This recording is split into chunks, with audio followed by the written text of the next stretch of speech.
తన ప్రాణాన్ని పణంగా పెట్టి బ్రిటిష్ వాళ్ళకి కబురు పంపించి లొంగిపోవటం. ఆ లొంగిపోయిన తర్వాత అక్కడి నుంచి తీసుకొచ్చి రాజేంద్రపాలెం అని చెప్పేసి ఉంటుంది. ఆ రాజేంద్రపాలెం దగ్గరికి వచ్చిన తర్వాత ఒక చెట్టు కట్టేసి అల్లూరి సీతారామన్ కాల్ చేయడం జరిగింది. దాన్ని ఇక్కడ తీసుకొచ్చి ఇక్కడే అంత్యక్రియలు చేసినటువంటి చోటు ఇది. అలాంటి ప్రదేశంలో మనం ఉన్నాం.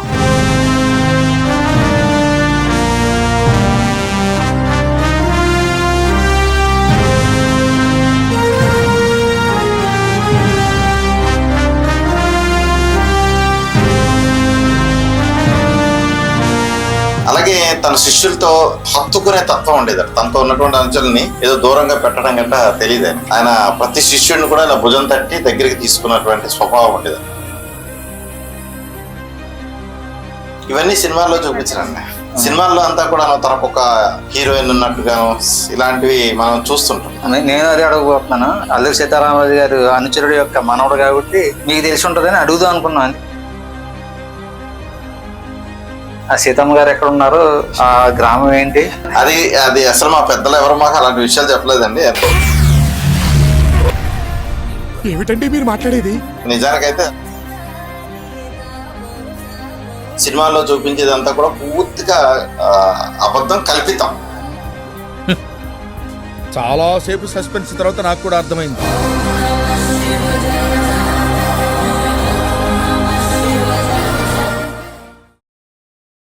జై శ్రీరామ్. మేము నర్సీపట్నం వెళ్లే ప్రయాణంలో కేడీపేట అండి, కృష్ణదేవిపేట. ఈ కృష్ణదేవిపేటలో మా డివిడి ప్రసాద్ గారు ఇక్కడ ఈ ఏరియాలో ధార్మిక కార్యక్రమాలు చేస్తారు. ఆయన స్వస్థలం ఇక్కడికి ఒక 4 కిలోమీటర్ల దూరంలో. అయితే ఈ రోజు దైవజనులు మా స్వతంత్ర పోరాట యోధులు అల్లూరి సీతారామరాజు గారు స్మారక పార్క్ అండి ఇది. ఈ పార్క్ విశేషాలు, ఇక్కడ ఈ మహానుభావుని యొక్క సమాధిని దర్శించుకోవడం జరిగింది. దాని గురించి వివరాలన్నీ మా డివిడి ప్రసాద్ గారు తెలియజేస్తారు. నమస్కారం అండి. ఈ ఆంధ్రప్రదేశ్ అనకాపల్లి జిల్లా గొలగొండ మండలం కృష్ణాదేవిపేట అంటే కేడీపేట అని చెప్పబడుతుంటది. అలాగే దీనికి మరొక పేరు ఏజెన్సీ లక్ష్మీపురం. ఈ ఏజెన్సీ ప్రాంతానికి వెళ్ళడానికి ముఖద్వారంగా ఉండటం, దీనికి ఏజెన్సీ లక్ష్మీపురంగా పేరు రావటం, అది కాలక్రమేణా బ్రిటిష్ వాళ్ళు ఇక్కడ పోలీస్ స్టేషన్ వివిధ కార్యాలయాలను ఓపెన్ చేసేటప్పుడు దీనికి సంబంధించినటువంటి పక్క గ్రామం కృష్ణాదేవిపేట ఉంది, అంటే కేడీపేట ఉంది. ఆఫీసులన్నీ ఇక్కడ పెట్టడంతో కాలక్రమేణా మరి ఏజెన్సీ లక్ష్మీపురం వల్ల కేడీపేటగా మారింది. మరి అలాంటి ఏజెన్సీ లక్ష్మీపురం అనబడి ఈ కేడీపేట మొట్టమొదటిసారిగా అల్లూరి సీతారామరాజు గారు ఇక్కడికి విచ్చేసి దీనికి కాస్తంత దూరంలో ఒక శివాలయం ఉంది. ఆ శివాలయం దగ్గర ఆయన ధ్యానం చేసుకోవటం, అలాగే దారి పక్కగా వెళ్తున్నటువంటి వ్యక్తులకు మజ్జిగ, చల్లనీళ్ళు, తాగడానికి నీళ్లు లాంటివి ఇస్తూ ఉన్నటువంటి పరిస్థితి. అలా చూసి భక్తులకు పరిచయం అయ్యారు ఆయన. ఆ విధంగానే దారంటి వెళ్లే వాళ్ళకి ఆ విధంగా పరిచయం. ఎప్పుడు ఆయన ఎవరితో గట్టిగా మాట్లాడడం కానీ ఇది ఉండేది కాదంట. అయితే అదే ప్లేస్ లోన బ్రిటిష్ వాళ్ళు ఈ రోడ్డు పనులు ఇలాంటివి చేసేటప్పుడు పేమెంట్స్ ఇచ్చేవారు. ఆ గుడి దాని చుట్టూ చెట్లు ఉండడం వల్ల ఆ నీడలోనే, ఎందుకంటే ఏజెన్సీ వాసులంతా కూడాను పైనుంచి ఏమన్నా తీసుకొని వచ్చినటువంటి పాడి పంటలు గట్ట అమ్ముకోవాలంటే సంతకి ఇక్కడికి రావాలి. అలాగే పేమెంట్స్ తీసుకోవడానికి కూడా ఇక్కడికి వస్తున్నటువంటి టైంలో ఈయన అక్కడ ఉండడం, వాళ్ళు బ్రిటిష్ వాళ్ళ తరఫున ఇస్తున్నటువంటి పేమెంట్లు ఇచ్చే వ్యక్తులు అనుకున్న కూలీ కన్నా తక్కువ ఇవ్వడంతో అప్పుడు మొట్టమొదటిసారిగా వాళ్ళు మా కూలీని దోసుకుంటున్నాం అని చెప్పి అడిగినప్పుడు వాళ్ళ మీద బ్రిటిషర్స్ కొట్టడం లాంటిది చూసి, ఆ సన్నివేశం చూసి మొట్టమొదటిసారిగా ఆయన దాన్ని ప్రశ్నించటం, ఆ ప్రశ్నించటము తన విప్లవ వీరుడుగా ఒక స్వామీజీలా, ఓ సాధువులా వచ్చినటువంటి వ్యక్తి ప్రశ్నించి ఈ రోజు మన్యానికి విప్లవ వీరుడైనటువంటి పోరాట పరుని పంచిపెట్టినటువంటి వ్యక్తి అల్లూరి సీతారామరాజు గారు. మరి అలాంటి వ్యక్తి అనుకోని రీతిలో ఇక్కడ ఉన్నటువంటి గిరిజనుల్ని బ్రిటిష్ వాళ్ళు ఇబ్బంది పెడుతుంటే ఆ ఇబ్బంది నుంచి కాపాడడానికి తన ప్రాణాన్ని పణంగా పెట్టి బ్రిటిష్ వాళ్ళకి కబురు పంపించి లొంగిపోవటం. ఆ లొంగిపోయిన తర్వాత అక్కడి నుంచి తీసుకొచ్చి రాజేంద్రపాలెం అని చెప్పేసి ఉంటుంది. ఆ రాజేంద్రపాలెం దగ్గరికి వచ్చిన తర్వాత ఒక చెట్టు కట్టేసి అల్లూరి సీతారామన్ కాల్ చేయడం జరిగింది. దాన్ని ఇక్కడ తీసుకొచ్చి ఇక్కడే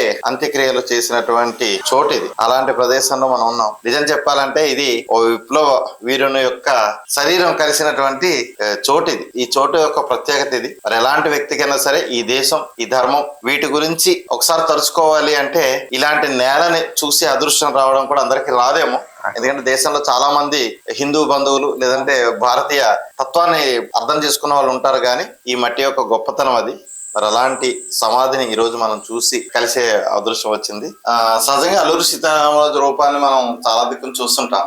చాలా పెద్ద మీసాల్లాగా ఉన్నట్టు, పెద్ద బలమైనటువంటి వ్యక్తిలాగా, పెద్ద పెద్ద అంబులు ధరించినట్టుగా కొన్ని పాత్రలు మనకు కనిపిస్తుంటాయి. కానీ నిజానికి అల్లూరి సీతారామరాజు జస్ట్ 5.5 feet మనిషి, చాలా చిన్నగా ఉన్నటువంటి వ్యక్తి.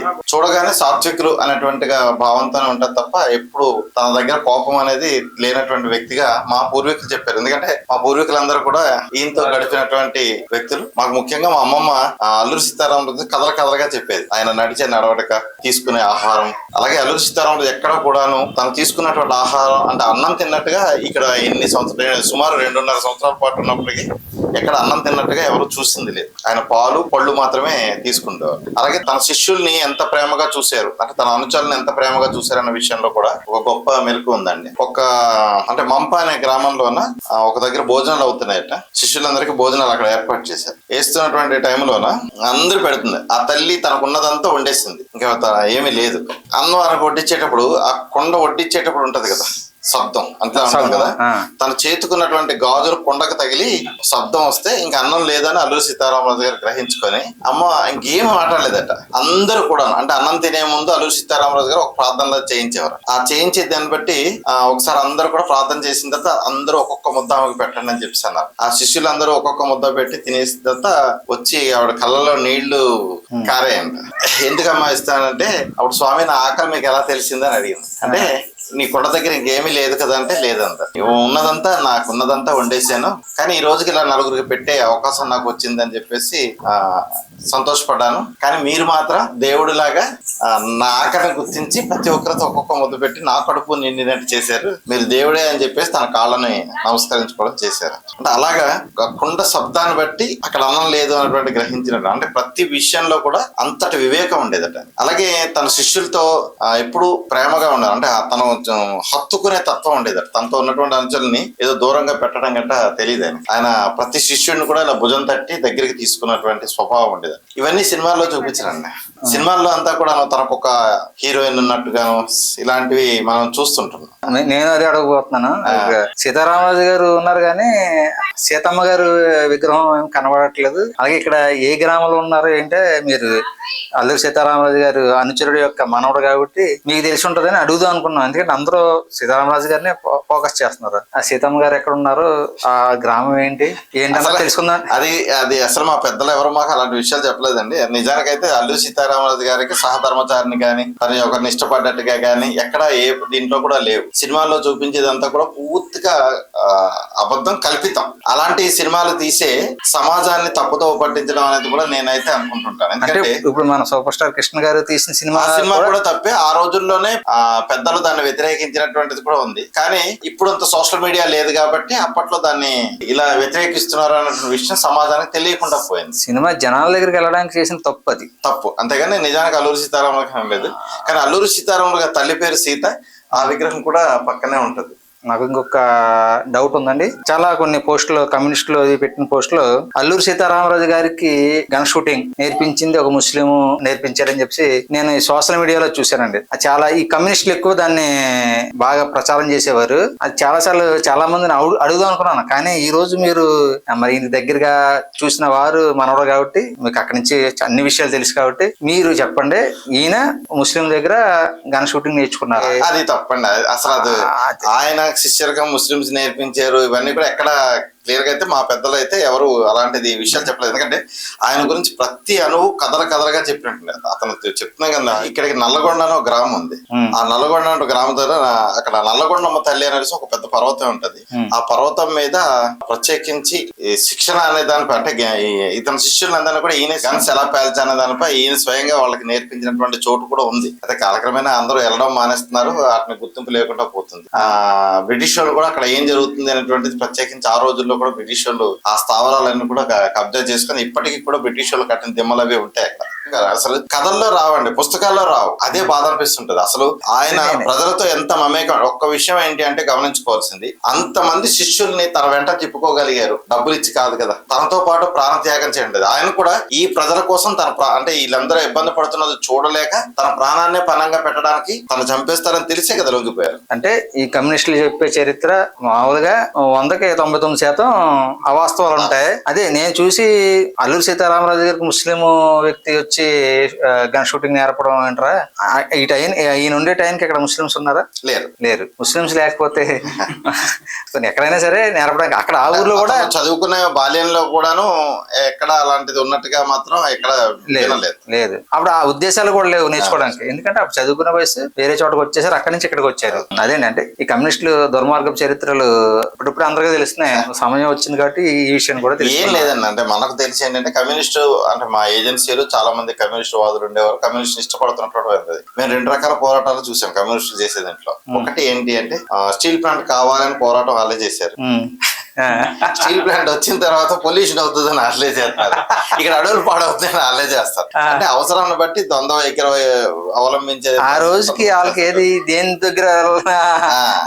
దగ్గర పని చేస్తుందో దాని వైపు చేస్తారు పోరాటం. అంతే, అలాంటి పోరాటాలు తప్ప స్వతహాగా సమాజానికి ఏంటి అవసరం, ఈ దేశానికి ఏంటి అవసరం అనేది చేసేవాళ్ళు కొంతమందే ఉంటారు. అది ఇప్పుడు లేదేమో కాదు. అది ఒకసారి అల్లూరి సీతారామరాజు గారి అమ్మగారి పేరు సీత అంట. అమ్మగారి ఇంకోటి ఒకసారి చూద్దాం. మన అల్లూరి సీతారామరాజు యొక్క మాతృమూర్తి గారు సూర్యనారాయణమ్మ గారు. ఈవిడ యొక్క స్థితికి ఏంటంటే ఈవిడకు ఉన్నటువంటి బిరుదే సీత.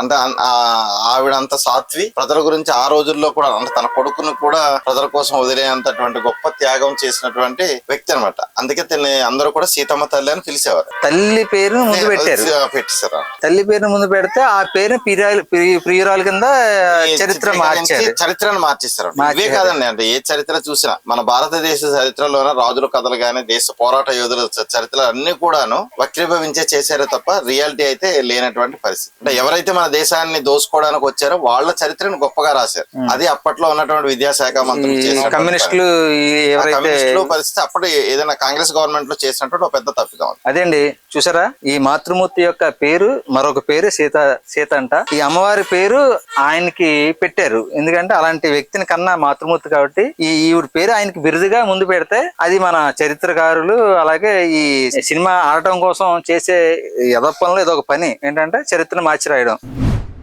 పేరండి చిన్నబాబు వాచ్మెన్. అవును సార్. ఎన్ని సంవత్సరాల నుంచి పని చేస్తున్నారు ఇక్కడ? నేను 11 సంవత్సరాలు చేస్తాను.